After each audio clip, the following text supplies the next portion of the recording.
Every single day in Africa. Woo, I love it. Every single day in Africa. I love it. It doesn't make a difference. It doesn't make a difference if you're a lion or a gazelle. When the sun comes up, I love it. If you're a gazelle, you wake up with this notion that I must outrun the lion if I'm going to survive. Listen to me. I don't know what your business is. I don't know what you're trying to do personally, but there's something you're going to have to outrun. Every single day when you wake up, something you're going to have to run. For some of you, it's alcohol. For some of you, it's other substances. For some of you, it's depression. For some of you, it's your past. For some of you, it's procrastination.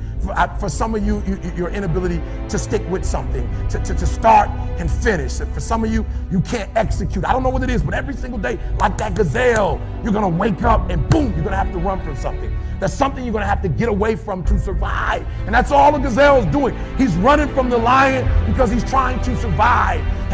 But what's weird is that even though the lion is considered to be one of the most ferocious animals, one of the most dangerous animals, one of the kings of the kingdom, that when the sun comes up in Africa, that the lion has to do something too. Even though he's great, the gazelle's not going to come and just let him eat him up. He's going to have to chase that gazelle down. He's going to have to kill that gazelle. So when I read it, that's the similarity. That if it doesn't make a difference if you're a gazelle, it doesn't make a difference if you're a lion. If you're at the top of the game, you still got to work. If you're at the top of your game, you still have to grow. If you're at the top of your game, what I know about you, if you're at the top of your game, there's still room for improvement. You can still get bigger. You can still get better. You can still be bolder. If you are still alive, there's still room for growth. There's still room to grow and be better. And so it says it doesn't make a difference in the safari. In Africa, it does not make a difference when the sun comes up. Boom! You better get to running. And so I studied. I said, what's the difference? What's the difference? And I noticed that the gazelle is running. And I asked myself, what's the difference? And I got it. The gazelle is running. The gazelle is afraid. The gazelle understands that if it does not stop running, or if it stops running, it's going to die. But I watched it long enough, and I saw the gazelle stop, and I said, ooh, I get it. It's not being chased. It's not being pushed. It's not being prodded. Some of us in this room, if we don't have a reward, you're not self-motivated. You're not self-regulated. You don't have that thing inside of you that pushes you. That alarm clock still has to get you up. Why? Because your passion is not waking you up. Your passion's not getting you up. And so I saw it. I said, ooh, the lion does not need to be pushed. The lion does not need anything external. That thing that it needs is inside. And so every single day, the lion wakes up and he runs and chases the gazelle. Why? Because he realizes that if he is to survive, if his kids are to survive, he must eat. And so you got to do me a huge favor. You got to get to the point where you don't need a car anymore. You don't need a house anymore. You don't need to be pushed by anybody anymore. Your dreams, your wife's going to push you. Your spouse is going to push you. Your child is going to push you. The need to get better is going to push you. Because you're closer than you're ever going to be, it's going to push you.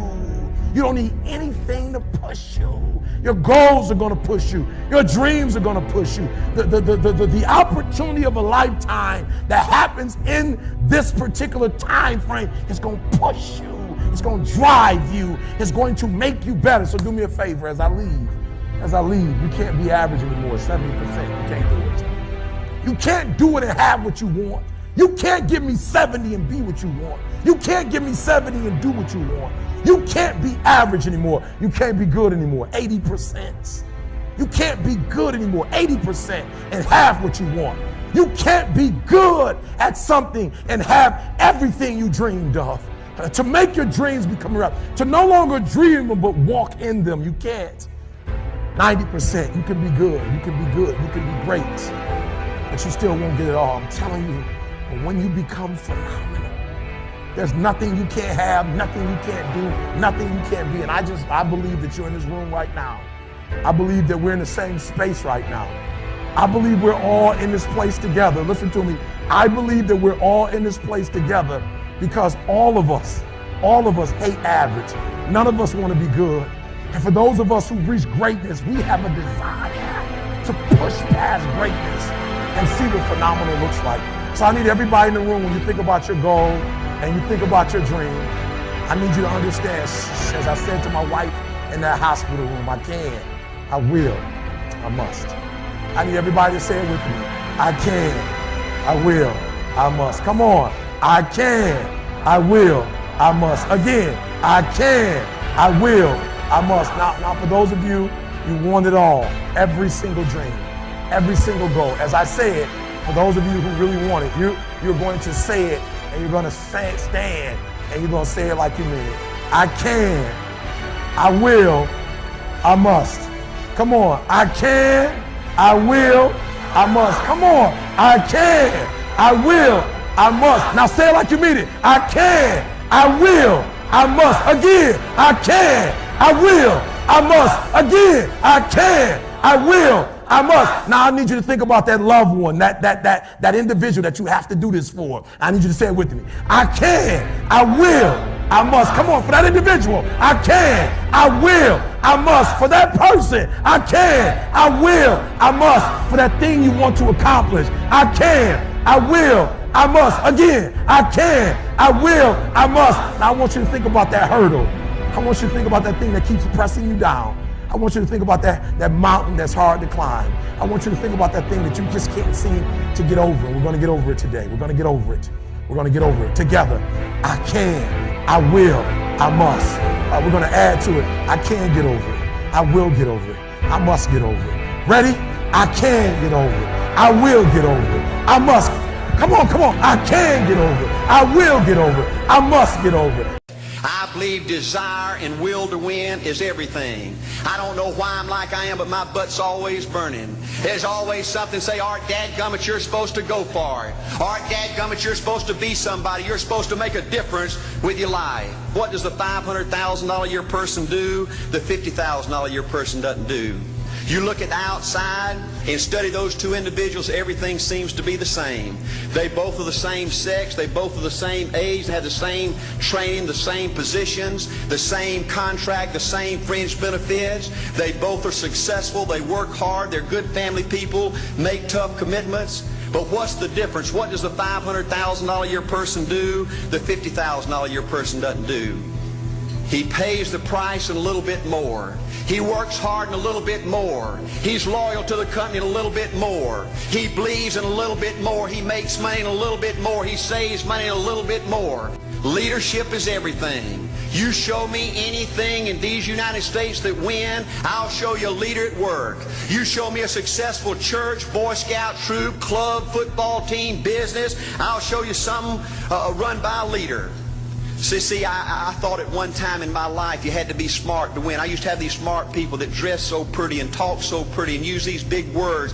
They just intimidated me. And I said, Art, you can't ever be that good. Why don't you just throw in the towel and go on back and coach football for a living?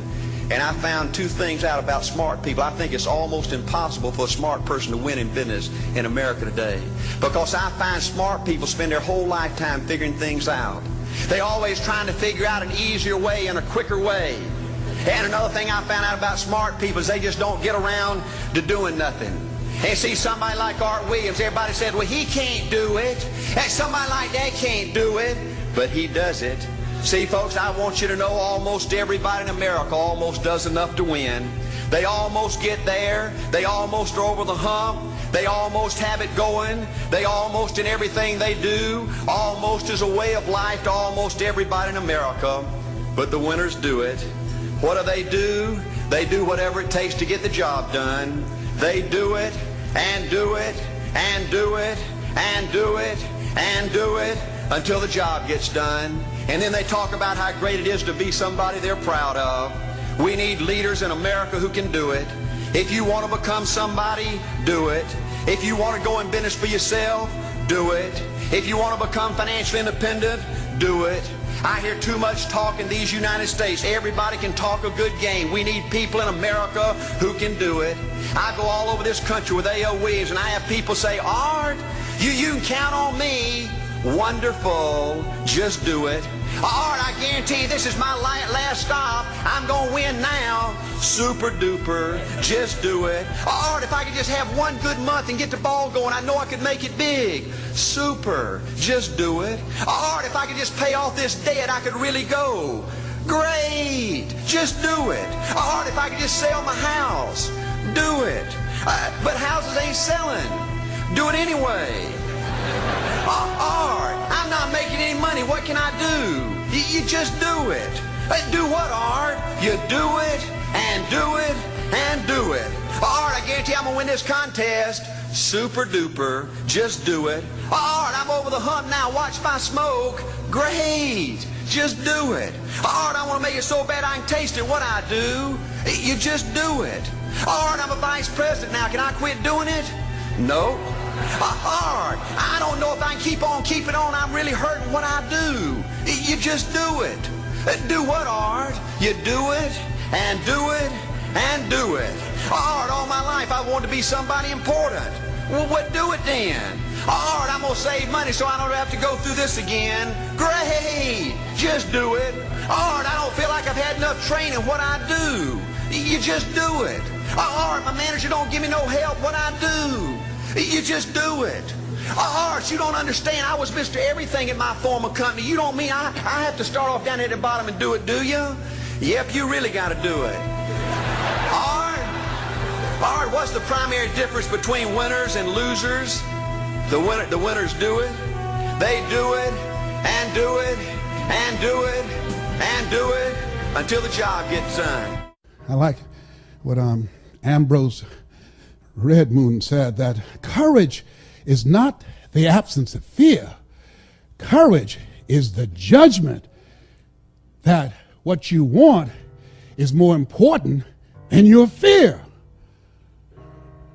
I used to be intimidated by people because they had more education, because they had more money, because they had credentials, because they had contacts, because they had four-color brochures, because they had books, and I didn't have all these things, because they had infomercials and they had television exposure, and I didn't have all those things. But the judgment that providing for my family was more important than my feeling inferior, more important than my fears. The judgment that I have to control my future. The judgment that I want to be able to take care of my mother, that when my mother becomes ill, I want to be in a position to do more and just pray for her. Oh no, whatever she needs medically, I will be able to write the check. The judgment that my children would have a choice to go to the college of their choice to give them a competitive edge in the future. The judgment that, oh no, one day I'm going to be able to have vacations. I will go to Paris. I'll go to Tahiti. I will go to Jamaica. I will go to Hawaii. The judgment, I have more time for myself. The judgment that I'm going to secure my grandchildren's future and my great-grandchildren. The judgment of those things that make life worth living was more important than my fear. What is it that will make it worth it for you to face the rejections? What is it that will make it worth it for you to brainstorm and not be intimidated and say, I can do this? What is it that will make it worth it for you to raise the bar on yourself and say, I got some more stuff in me. Oh, I haven't even gotten my biggest deal yet. What is it that will make it worth it for you to go back to a customer who slammed a door in your face? What is it that will make it worth it for you to know your vitamin, that you become empowered by it? What is it that will make it for you when you want to give up? You can't buy a sale, and things are working against you, and you get close to making your numbers, and then they double your quota. What is it? You got a sales manager breathing down your neck, don't give you the tools, don't give you the resources that you need. You're working in a toxic environment, and rather than working together, they're working against you. What is it that will make it worth it for you to get out of the car when you want to keep driving past the office because of the stress? What is it that gives you the strength and the power? I got a saying on one of my tapes, and life knocks you down, try and land on your back, because if you can look up, you can get up. What is it that will help you get back up again?